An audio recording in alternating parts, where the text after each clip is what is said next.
Hello and welcome back to my channel. बात करेंगे इस वीडियो में जेंसॉल इंजीनियरिंग लिमिटेड को लेकर के। स्टॉक में आज क्या फॉल देखने को मिला। 20% के लोअर सर्किट पे आज ये स्टॉक चला गया। बहुत हैवी फॉल था। इस सुबह से देखोगे एक तो गैप डाउन ऊपर, हालांकि मार्केट की भी गैप डाउन, लेकिन मार्केट में इसमें सेंटीमेंट इतने निगेटिव है ना, अगर छोटी सी भी निगेटिव न्यूज आती है ना तो स्टॉक ऐसे फॉल करते हैं कि कभी वापस से रिकवर करेगा ही नहीं। तो उसी प्रकार का आज ये फॉल देखने को मिला। अगर हम लोग पिछले एक साल में मतलब ईयर से देखेंगे तो 46% का करेक्शन ऑलरेडी हो चुका है। एक साल में देखोगे तो कंपनी ने कोई खास रिटर्न नहीं है, 58% के नेगेटिव रिटर्न दिए हैं। हालांकि 5 साल में देखोगे तो भी 70%। हालांकि कंपनी 2022-23 में ये लिस्टेड हुई थी, तो बहुत टाइम 5 साल तो हुआ भी नहीं है। और बिल्कुल अपने ऑल टाइम लो आज इसने दिखा दिया है। तो डिटेल में देखेंगे कि क्या हुआ क्या नहीं हुआ, सारी चीजें वन बाय वन डिस्कस करेंगे, फंडामेंटल देखेंगे और क्या न्यूज निकल के आई है। न्यूज काफी इंपॉर्टेंट है और कंपनी ने इसके लिए क्या, इसको कैसे काउंटर किया है, टेक्निकली अब स्टॉक कहाँ देखने को मिल रहा है, फंडामेंटली का वैल्यूएशन क्या है, बैलेंस शीट किस प्रकार की है, सभी चीजें डिस्कस करेंगे वन बाय वन। तो बने रहिए वीडियो के साथ अंत तक। और चैनल को अभी तक सब्सक्राइब नहीं किया, चैनल को सब्सक्राइब करिए, वीडियो को लाइक जरूर करिए। चलिए, तो देखिए न्यूज़ें भरी पड़ी हैं इसके अकॉर्डिंग से। तो एक बढ़िया सा आर्टिकल आपको सीएनबीसी पे देखने को मिलता है। Stock crash, Gensol engineering share fall 20% on downgrade by the CARE Ratings. तो यहाँ पर क्या हुआ, the share of Gensol saw a sharp fall of 20% on Tuesday, March 4, after its long-term bank facilities along with its short-term bank facilities were downgraded by rating agency Care Ratings। Care Rating के द्वारा इनको downgrade किया गया है। और मतलब यही एक इम्पोर्टेंट बैड न्यूज थी। और प्रॉब्लम अकेली ये नहीं है, प्रॉब्लम आपको जब फंडामेंटल दिखाएंगे तब भी बताऊंगा। तो क्या डाउनग्रेड किया जेंसॉल को bank facilities worth rate 639 crore to CARE D from CARE BB positive plus stable outlook.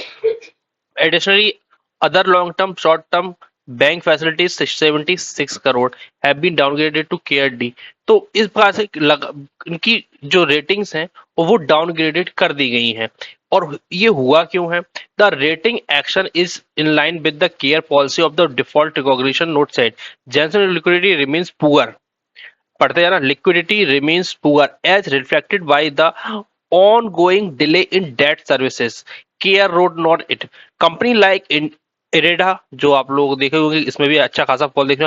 Power Finance Corporation, Bandhan Bank, ICICI Bank, HDFC Bank are classified as the lender to Gensol. मतलब इन लोगों ने लोन वगैरह लिया हुआ है और अच्छा खासा लोन है कंपनी पर। और Gensol the flagship company of the Gensol group is the involve in the renewable power segment. मतलब ये जो पावर प्रोजेक्ट लगते हैं, जो उनके स्पेशली सोलर के जो प्रोजेक्ट लगते हैं उन पे ये अपना काम करती है। और मेंटेनेंस वगैरह सर्विसेज सोलर पावर प्रोजेक्ट के लिए देने का काम इनके द्वारा किया जाता है। जो भी सोलर के जैसे इंस्टॉलेशन वगैरह का काम इनके द्वारा किया जाता है। हालांकि इनकी ऑर्डर बुक काफी स्ट्रांग देखने को मिलती है। Stock is down 63%। अब तो ये वो चीजें निकल के आ गई हैं। एक और आर्टिकल है, अच्छा है, ये अब स्टॉक पे दिया हुआ है, आप लोग चाहे तो पढ़ सकते हैं। काफी अच्छा आर्टिकल यहाँ पर भी देखने को मिलता है। ओवरऑल पिक्चर्स क्या है, पिक्चर्स ये है, कंपनी में अगर देखोगे तो प्लेजिंग देखने को मिल रही है यहाँ पे 81% की, मतलब प्रमोटर की लगभग लगभग 80% से ऊपर की प्लेजिंग देखने को मिलती है। और ऐसे में होता क्या है, और ऊपर से डेट टू इक्विटी देखोगे 2.33% की है। तो ऐसे में होता क्या है कि जब भी शेयर का फॉल होता है तो शेयर की वैल्यू गिर जाती है। और ऐसे में जो लेंडर्स होते हैं वो और डिमांड करते हैं कि या तो आप शेयरों को और प्लेस करिए या फिर एडिशनली अमाउंट वगैरह को, या फिर हमारा डेट पे करिए। और डेट इतना ज्यादा हो गया है कंपनी पर, और इसीलिए प्रॉब्लम आती है। जो हाई डेट कंपनियां होती हैं उनमें ये प्रॉब्लम अक्सर देखने को मिलती है कि जब भी स्टॉक्स में फॉल आता है तो फिर बड़ी प्रॉब्लम क्रिएट हो जाती है। जब तक बुल चल रहा है तब तक तो ठीक है कि भाई बैंक भी खुश रहते हैं कि भाई चलो बढ़ रहा है, लेकिन जैसे ही उल्टा रिवर्सल लगता है ना, कंपनी की हालत खराब होना स्टार्ट हो जाती है। और ये सबसे बड़ा इशू है। और यहाँ पर ये चीज रिफ्लेक्ट भी होती हुई देखने को मिल रही है। क्या रिफ्लेक्ट होती हुई देखने को मिल रही है, जब तक ऊपर चल रहा था, शेयर उड़ रहा था, तब तक तो ठीक था। लगातार देखोगे तो प्रमोटर के द्वारा बाइंग यहाँ पर देखने को मिल रही थी। 11,000 की क्वांटिटी बाई की, 54,000 की क्वांटिटी बाई की, 12,000 की, 26,000 की। और ये सब जो 2024 में। और यहाँ पर 2,15,000 की इक्विटी सेल कर दी। क्यों सेल कर दी? क्योंकि इनको अब समझ में आ गया कि भाई डेट भी तो चुकाना ही पड़ेगा। और इसीलिए इनके द्वारा इतने हैवी क्वांटिटी में इनको लॉस में देखा जाए तो लॉस में। अब 885 की बाइंग थी, 797 की बाइंग थी, और यहाँ पे 533 में इन्होंने निकाले हैं, तो लॉस में निकाले हैं। और ये डेफिनेटली यहाँ पे डेट वगैरह को कम करने के लिए, जो प्लेजिंग है उसको कम करने के लिए, यानी कि डेट को नहीं, मुझे लगा प्लेजिंग को कम करने के लिए ही ये निकाले गए हैं। तो इस वजह से, हालांकि अगर देखोगे तो इन सब जो रेटिंग वगैरह डाउनग्रेड की गई है 716 करोड़ के लेकर के, तो उसमें इनके द्वारा एक नोट डाला गया है, Gensol continue to maintain strong revenue visibility support by the healthy order book across our key business segment.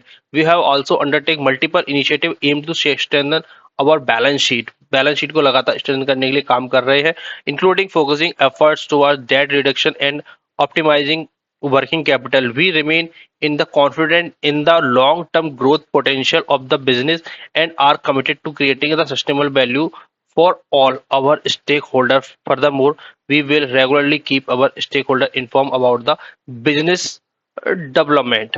तो ये सारी चीजें हैं, तो कंपनी की बैलेंस शीट को लगातार स्ट्रेंथन करने का काम करेगा, और ये चीज दिखती भी है। अगर बैलेंस शीट पर नजर डालोगे, हालांकि अपडेट अभी बाद में होगी, अगर यहाँ पर देखोगे तो रिजर्व तेजी से इंप्रूव हुए हैं, अच्छी चीज है।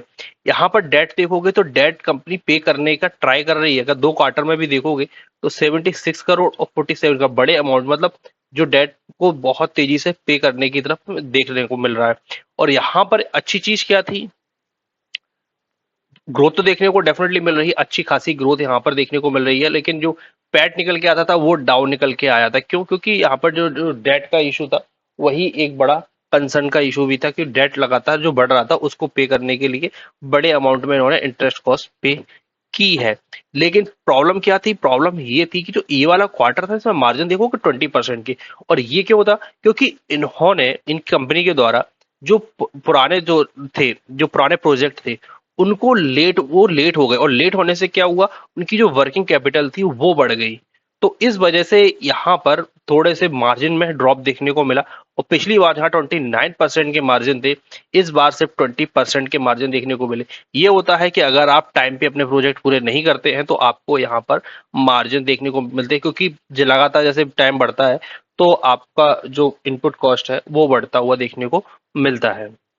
चलिए, ये हो गए। अब सबसे इंपॉर्टेंट, अगर देखोगे टेक्निकली, अगर देखोगे तो अभी तक क्या चल रहा था, एक चैनल में स्टॉक ट्राई कर रहा था चलने की, लगातार ये ट्रेंड लाइन को एक रेजिस्टेंस की तरह काम कर रहा था, और नीचे एक सपोर्ट की तरह देखने को मिल रहा था। सपोर्ट, यहाँ पर भी सपोर्ट देखोगे, हालांकि डाउन ट्रेंड में था तो कोई बहुत बड़ी वैल्यू क्रिएटिंग तो हो नहीं सकती थी, लगातार हमें फॉल ही देखने को मिल रहा था। लेकिन अब क्या हुआ, बिग चीज हुई। अब यहाँ पर अगर मैं एक हॉरिजॉन्टल लाइन डालूं, ये देखिए, ये बिग फॉल, ये लोअर साइड था लगभग लगभग। अगर देखोगे तो यहाँ पर स्टॉक ने अपना लो लगाया था 436 का, और आज का लो है 413। तो पिछला जो लो था वो भी यहाँ पर ब्रेक होता हुआ देखने को मिला है।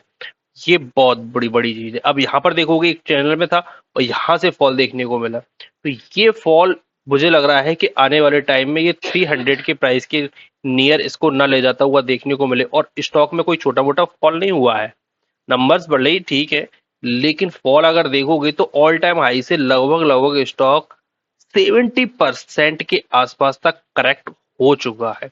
मतलब बहुत स्ट्रॉन्ग फॉल यहाँ पर इस कंपनी में देखने को हम लोगों को मिला है, 70% करेक्ट हो चुका है। और फर्दर अगर देखोगे तो अभी भी जो प्रीवियस लो था उसको भी ब्रेक किया है। अगर ये सस्टेन कर जाता है तो आने वाले टाइम में इसका प्राइस मुझे 350 और 300 भी जाता हुआ देखने को मिल सकता है, कोई बड़ी बात नहीं है।